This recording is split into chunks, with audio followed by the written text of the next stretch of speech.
Днес ще направим едно ревю на най-новия телефон от Apple, а именно iPhone 17 Pro Max.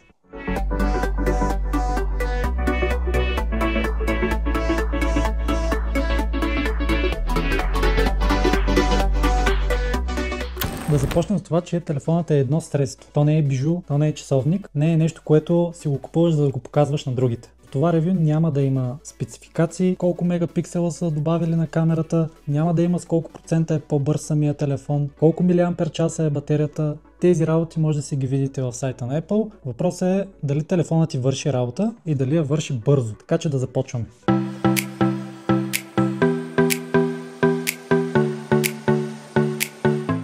До момента аз използвах iPhone 14 Pro Max, сладя го от кейсчето, да ви го покажа. Той кога излезе? 2022 мисля. Аз си го купих след няколко месеца, януари. Значи 2023 си го купих, да, точно така. И бях страшно доволен от батерията. Издържаше повече от един ден. Значи screen on time ми беше към 12-13 часа, което е уникално. Обаче сега, 2 години по-късно, почти 3 години по-късно, телефона започна да издава багажа. И имам преди, че батерията пада твърде бързо. Та реших да му сменя батерията на този, за да видим дали все пак може да ме изкара още 1-2 години. Проблема е, че не може. Значи качи screen on time с 2 часа, което пак не е достатъчно. И аз сметнах, че е време да направя апгрейда и да си купя новия 17 Pro Max. Синия. Защо син? Защото е тъмен. Значи тази година Apple ни изкараха черен телефон. Най-тъмното и което се доближава до черно е синият цвят. Когато го сложиш в кейс, самите рамки, те изчезват. Нали? Не се виждат толкова, колкото на оранжевия телефон, както и на сивия. Оранжевото по принцип ми е любимия цвят и много се чудих дали да си взема оранжев. Само че викам, със сигурност ще ми омръзне след 2 месеца. Така че заложих на сигурното, а именно синия цвят. Да започнем с дизайна. Бих казал, че се усеща доста добре. Доста ревюта казват, че е слипър и ще ти падне от ръката. Това са глупости. Просто много по-удобен е. Рамките вече не са толкова остри, като на 14-ката. Нали, те и на 15 и на 16 ги изгладиха. Не са толкова остри, колкото на 14. Но сега са ги направили още по-удобно. И то е точно заради материала, който използват. Много хора казват, че новият iPhone изглеждал ефтин. Това не е вярно. Реално се изглежда много добре, в ръката се усеща много добре. Също така, Pro Max модела не бих казал, че е тухла и е тежък. Усеща се по-леко, отколкото стария ми телефон. Не е тежък. Ако искаш да използваш голям телефон, със сигурност е по-голям. В джоба се усеща по-масивно.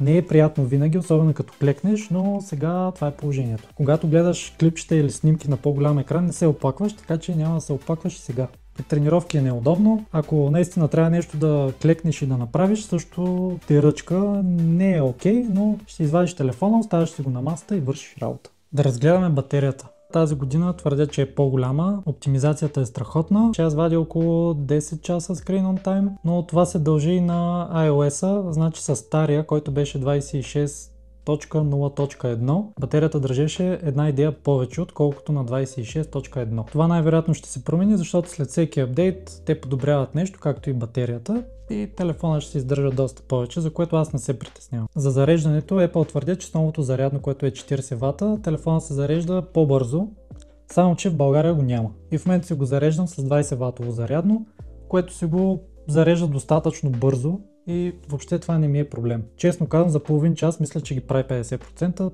което е перфектно. Тази година само 2 камери ме вълнуват и това е селфи камерата, както и зума. Този 8X, който наистина е уникален и много хора казват, това не е истински оптичен зум, това е дигитален зум. Пич няма значение какъв зум е, оптичен, дигитален, извънземен. Въпросът е да върши работа и да прави готини снимки. А тази година те се справиха.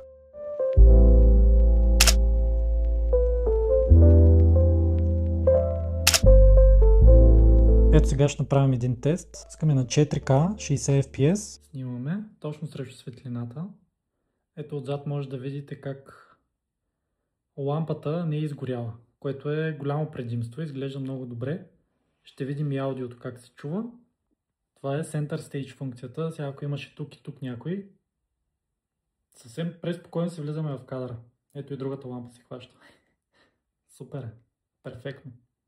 И качеството предполагам, че е доста добро. Ще направим едно селфи. Е така, едно селфи.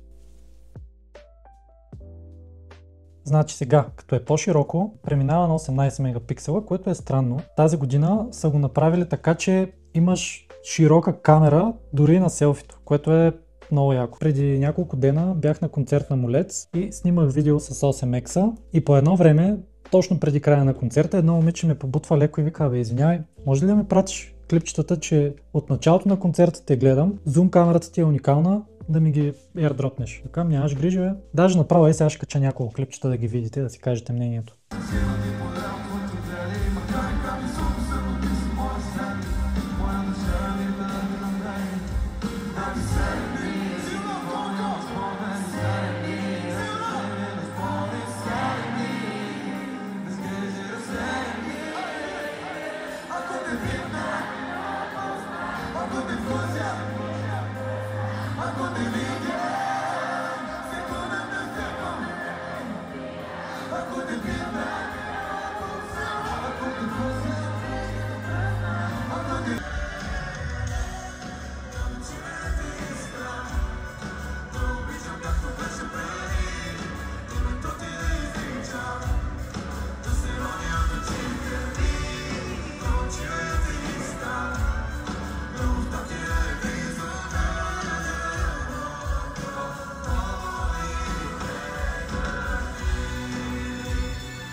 Да направим едно обобщение, дали си заслужава реално тази покупка от новият 17 Pro Max или не.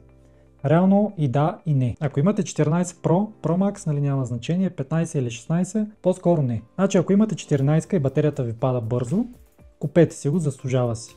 Дори Pro-то, само по-малкия вариант, заслужава си и там батерията е доста по-добра. Изгледах доста ревюта естествено, но аз си обичам Max-а, искам голям телефон, искам да мога да виждам хубави снимки и видеа и затова си купих Max. Също така намерих доста добра оферта в OLX, тъй като по магазините в момента никъде го няма. Надявам се да ви е харесало видеото. Ако имате някакви коментари или въпроси относно телефона, пишете коментар, ще ви отговоря. Може да ми пишете и в Instagram, няма проблем, пак ще отговоря, там по-бързо естествено, че коментарите в YouTube я излезе, я не. Notification, затова говоря. До нови срещи. Чао!